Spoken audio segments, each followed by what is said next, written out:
For centuries, the land of China was not one, but many. 7 kingdoms fought for dominance in a cycle of endless conflict.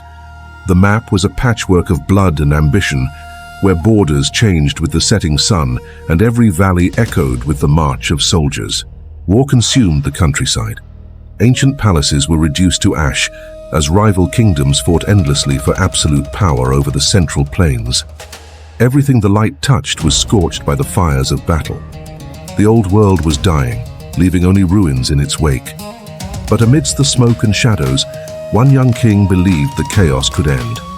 He saw a future where the land was united under one law. Yingzheng, the ruler of Qin, possessed a vision that no ruler before him dared to dream. His gaze was fixed on the horizon of history. He would rise from the sovereign of a single state to become something more. He would become the first emperor, the son of heaven. As the sun broke over the mountains, the transformation was complete. The king of Qin had become Qin Shi Huang, the architect of a new era. One land, one people, one empire. The Great Wall rose as a symbol of his strength, binding the north and protecting the unified heart of China. From the capital of Xianyang, the mandate of heaven was established. This is the chronicle of the rise of China's first emperor. For centuries, the land of China was a shattered puzzle of warring states, where 7 rival kingdoms fought for total dominance. Borders glowed with the fires of unending conflict as smoke rose from the central plains, choking the hopes of the innocent. In the western state of Qin, a scholar named Shang Yang worked through the night, drafting laws that would forge a new destiny. By flickering candlelight, he codified the reforms of legalism, turning a backwater state into a disciplined, unstoppable machine of war. The people of Qin became soldiers first. In massive courtyards, thousands of men in black iron armor trained with singular, deadly purpose. Every thrust of their spears echoed the ambition of a state that no longer feared its neighbors, but sought to rule them all. As a cold dawn broke over the horizon, the Qin war machine began its march. Polished black helmets reflected the coming storm. From the west, they advanced with terrifying speed. Their formation was unbreakable, and their resolve was as cold as iron. Leading this charge was a young king, Yingzheng. His eyes reflected the flames of ambition, burning brighter than any funeral pyre. He stood unmoved by the biting wind, a man who saw not just kingdoms to conquer, but a unified world waiting to be born. Qin's power was built on more than just courage. Behind the lines, a vast network of logistics ensured the army never faltered. Thousands of arrows were packed into crates, each a testament to the industrial might that fueled the expansion across the land. Their victories were not accidents of fate, but the results of ruthless strategy and a discipline that the other kingdoms could not match. Yingzheng walked away from the shadows of the past, stepping toward a blinding light that promised a new era for all. One by one, the rivals fell. The state of Han was crushed first, followed by the collapse of Zhao, Wei, and the mighty Chu. Then came the fall of Yan and Qi. The map of the warring states was being redrawn in the black ink of Qin. Standing atop the heights of power, Yingzheng drew his bronze sword. It caught the orange glow of a sun rising on a unified world. The blade hummed with the weight of history. The era of division was over. The era of the emperor had finally begun. In the heart of the capital, thousands of officials knelt in a massive plaza. For the first time, one voice ruled them all. The coronation was a sea of black robes, a silent vow of loyalty to the man who had finally ended the chaos of the centuries. To protect his new empire, he commanded the building of a great wall, a dragon of stone snaking across the high mountain ridges. Under the golden light of the setting sun, the wall stood as a monument to a power that intended to last for 10,000 generations. The capital of Xianyang glowed triumphantly. Gold particles and ash drifted through the air like the memories of the kingdoms that remained. The first emperor of a unified China had changed the world. From the ruins of war, an eternal legacy was born. Only Qin remained. The era of warring states has come to an end. The blood of 7 kingdoms has finally ceased its flow into the ancient soil. From the ashes of a fractured land, a new vision arises, a single will to forge a destiny for all of China. Look upon the subjects of the empire, From the north to the south, they bow as one, their voices joined in silence. The weight of thousands of years of division is lifted. In its place, the unbreakable structure of a new eternal order. Within the heart of the palace, the center of the world is found, a throne built for a ruler of heaven. One man sits in the light of the divine. He is the sun around which all provinces and people must now revolve. The title of king is no longer enough. He transcends mortality to become Huangdi, the first sovereign emperor of the Qin. His name is carved into the very soul of the nation, a golden legacy that shall burn brighter than any flame before. Witness the dragon of stone as it guards the peace. The Great Wall stretches across the mountains, a shield for the unified. Bathed in the golden light of a triumphant day, the empire breathes. The world is finally one under a single rule.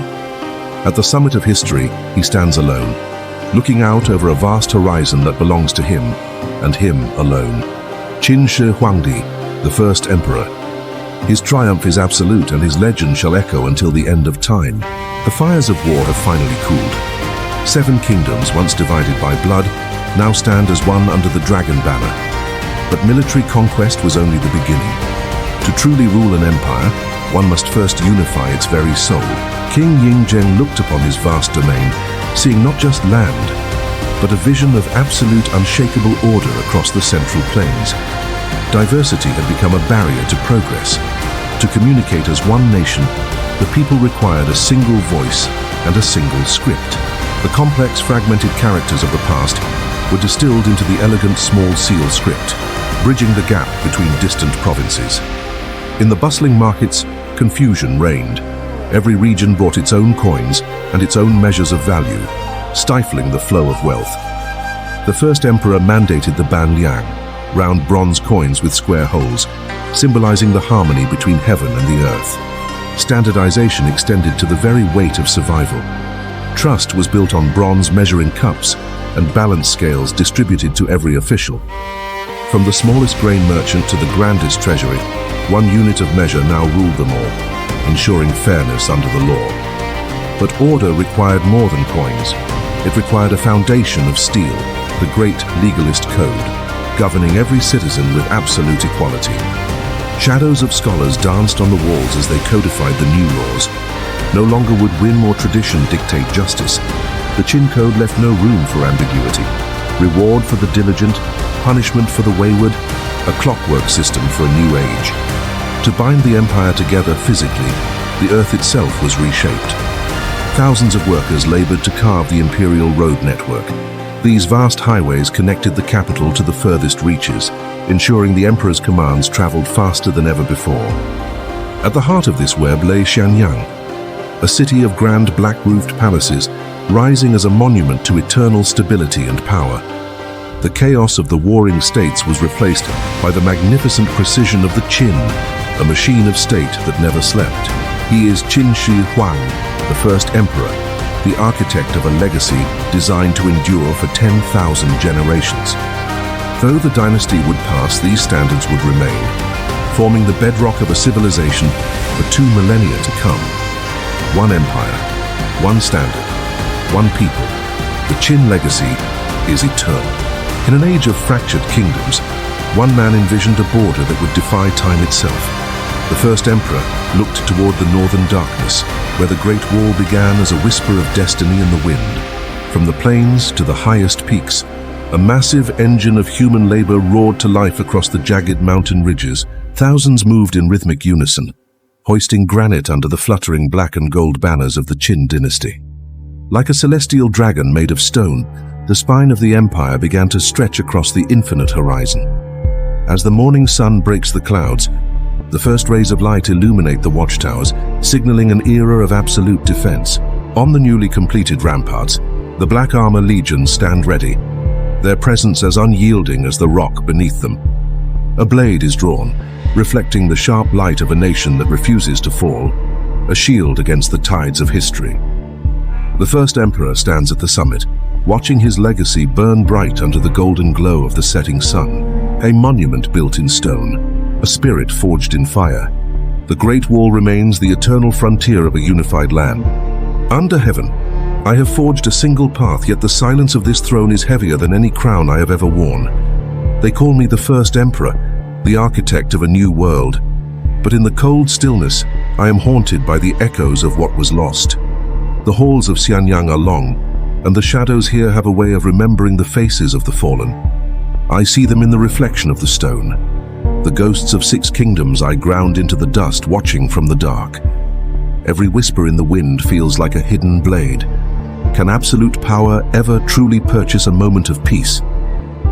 I conquered the land, but death remains the only enemy I cannot outrun.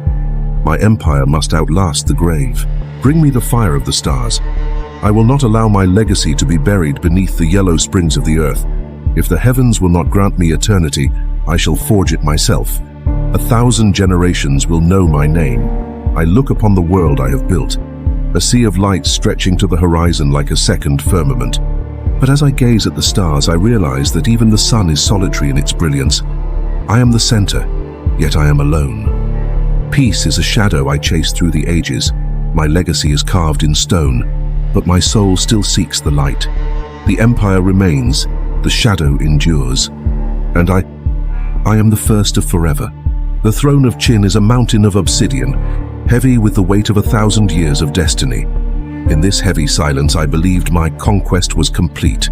I was wrong. A new fire burns in the darkness, a spark of a threat I did not foresee, an enemy that does not bleed.